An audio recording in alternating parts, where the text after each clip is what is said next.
तो जब खुदा था तो वक्त भी होगा। ऐसा नहीं कि कुछ भी नहीं था, खुदा था। मेरा जिम्मेदारी नहीं है साबित करना कि खुदा है। जब उसने टाइम को क्रिएट किया तो वो खुद टाइम पे कैसे होगा? उसने जब स्पेस को क्रिएट किया तो खुद स्पेस में कैसे होगा? जो सारे के सारे खराब मुल्क हैं, खराब समाज है, वो सारे जुल्म खुदा के नाम पे करते हैं।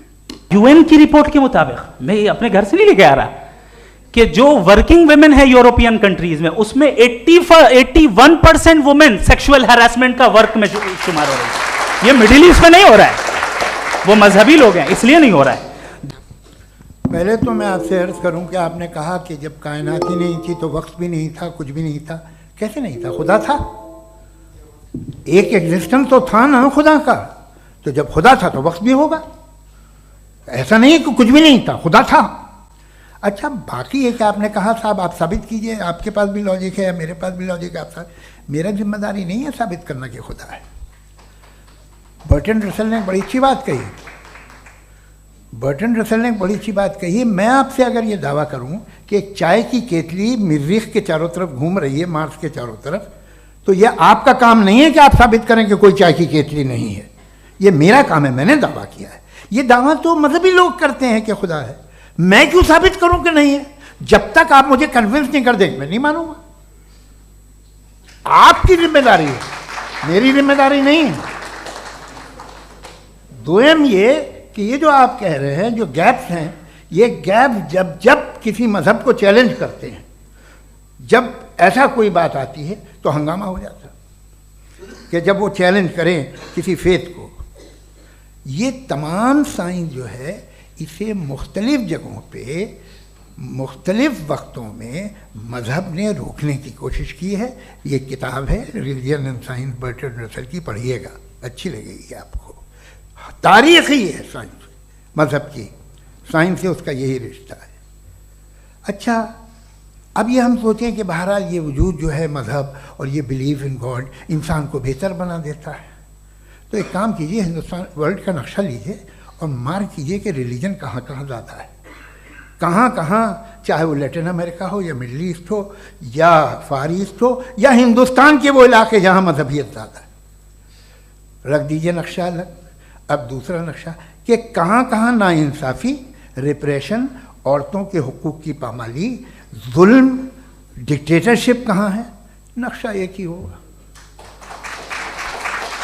तो आप मुझे बताएं कि जो इसका तरकीब इस्तेमाल क्या है? खुदा का तरकीब इस्तेमाल तो बताइए। आप छोटी सी दवा सड़क पे बेचते हैं, उसकी भी तरकीब इस्तेमाल बताते हैं। इसके इस्तेमाल से तो फ़ायदा ही नहीं हुआ किसी को। जो सारे के सारे खराब मुल्क हैं, खराब समाज है, वो सारे जुल्म खुदा के नाम पे करते हैं। वो गलत करते हैं, सही करते हैं, मुझे क्या लेना देना उससे? इस्तेमाल से मालूम होता ना। एक विस्की की बोतल कभी शायद देखी हो आपने, लाल रंग की होती है, उस पर रोशनी वोशनी पड़े, इंतहाई खूबसूरत लगती है, क्या बिगाड़ रही है किसी का? उसका इस्तेमाल गलत है, इसलिए आप उसे नापसंद करते हैं। इसका इस्तेमाल गलत है, इस तसव्वुर का इस्तेमाल ही गलत है और हमेशा से गलत हुआ है। आप देख लीजिए, इंसानी तारीख देख लीजिए, आज देख लीजिए, हिंदुस्तान देखिए, दुनिया देख लीजिए, क्या हो रहा है। इसे कैसे इस्तेमाल कर रहे हैं? फेथ वाले लोग क्या फेयर हैं, जस्ट हैं, जो अपने खुदाओं पे यकीन रखते हैं, वो किस तरह के लोग हैं? वो लोगों को इंसाफ देते हैं, वो बेहतर इंसान बने। तो इस दवा का फ़ायदा क्या है? चलो बहुत फ़ायदा हो रहा तो मैं इस्तेमाल कर लूँगा, मगर मुझे तो इस दवा का कोई फ़ायदा दिखता ही नहीं। मुझे तो ऐसा लगता, मैं एक और बात बताऊं, अगर कोई आदमी मजहबी है और अच्छा आदमी है तो मैं उसकी बहुत इज्जत करता हूँ, इसलिए कि मेरा ख्याल है मजहबी आदमी का अच्छा होना मुझसे अच्छा होने से ज़्यादा मुश्किल है। भाई हर चीज़ की एक लिमिट है। आप इतना भाग सकते हैं, इतना नहीं भाग सकते, इतना वज़न उठा सकते, इतना नहीं उठा सकते, इतना दूर देख सकते हैं, इतना दूर नहीं देख सकते। उसी तरह कॉमन सेंस कहता है कि आप में नेकी का भी एक कोटा होगा। अब आप अगर सुबह जाते हैं अपनी इबादत गाह और इबादत करते हैं तो बाहर निकलते हैं तो आप तो यही महसूस करते हैं कि आपने एक बहुत अच्छा काम किया, आपकी नेकी का एक बहुत बड़ा कोटा खर्च हो गया जिससे किसी का कोई फ़ायदा नहीं। मैं तो नहीं जाता हूँ तो मुझे तो किसी को खाना खिलाना पड़ेगा, किसी बेवा की मदद करनी पड़ेगी, मैं अपना कोटा कैसे कंज्यूम करूँ? आप अपना कोटा, सारे मजहबी लोग इंतहाई यूजलेस कामों में यूज़ करते हैं। उसके बाद भी अगर आप में बच्ची है थोड़ी सी शराफत, तो भाई वाह क्या बात है। जावेद साहब के पास कॉन्सेप्ट ऑफ गॉड क्लियर नहीं है। इन्होंने कहा कि कायनात से पहले खुदा तो था, तब भी तो टाइम होगा। ये टाइम कायनात का हिस्सा है। हम खुदा, उस खुदा को मानते हैं, नेसेसरी बीइंग का टाइमलेस होना जरूरी है, चूंकि वो टाइम का क्रिएटर है। जब उसने टाइम को क्रिएट किया तो वो खुद टाइम पे कैसे होगा? उसने जब स्पेस को क्रिएट किया तो खुद स्पेस में कैसे होगा? अगर वो टाइम एंड स्पेस को पहले से ही उसका पाबंद है तो फिर किस चीज को उसने क्रिएट किया?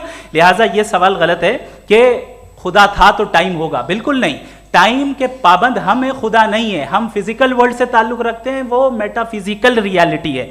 दूसरी चीज इन्होंने मिसाल दी कि चाय की केतली हवा में घूम रही होगी, और पता नहीं शायद वो बर्टन रसल का उन्होंने हवाला दिया। बहरहाल यही प्रॉब्लम है। प्रॉब्लम यही है कि हम चीजों के दरमियान डिफरेंशिएट नहीं कर पाते हैं।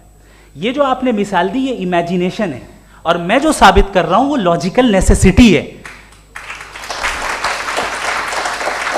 आप इमेजिन करने आए तो कुछ भी करें, जुपिटर में पिंक एलिफेंट होगा, यूनिकॉर्न होगा, करें, उससे कायनात पे क्या फर्क पड़ता है?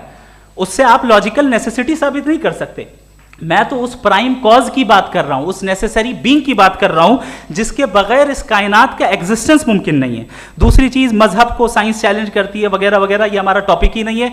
मैं इस पर बात करूंगा तो फिर मेरा वक्त चला जाएगा। मजहब के ऊपर चूंकि हमारी डिस्कशन नहीं है, साइंस को मजहब और बिलखुसूस मैं और हमारा वर्ल्ड व्यू कम अज कम साइंस को पीछे नहीं करता है, साइंटिज्म की मजम्मत करता है। इसकी वजाहत मैंने पहले कर दी।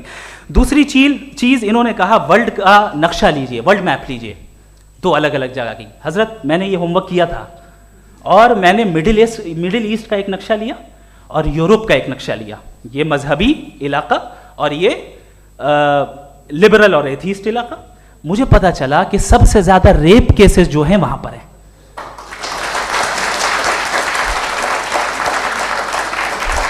मुझे ये पता चला यूएन की रिपोर्ट के मुताबिक, मैं ये अपने घर से नहीं लेके आ रहा, कि जो वर्किंग वुमेन है यूरोपियन कंट्रीज में, उसमें 81% वुमेन सेक्सुअल हैरेसमेंट का वर्क में शुमार हो रही है। ये मिडिल ईस्ट में नहीं हो रहा है, वो मजहबी लोग हैं इसलिए नहीं हो रहा है। दूसरी चीज आपने ये कहा कि मजहबी आदमी का अच्छा होना हमारे अच्छे होने से बहुत मुश्किल है, बहुत मुश्किल है। तो इसका मतलब यह है कि गॉड के अलावा आपके पास अच्छे और बुरे का कोई स्टैंडर्ड है। मैं चाहूंगा कि कन्वर्सेशनल स्टाइल वाली डिस्कशन और सेगमेंट पे इसी पे बात कर लेते हैं। Thank you very much.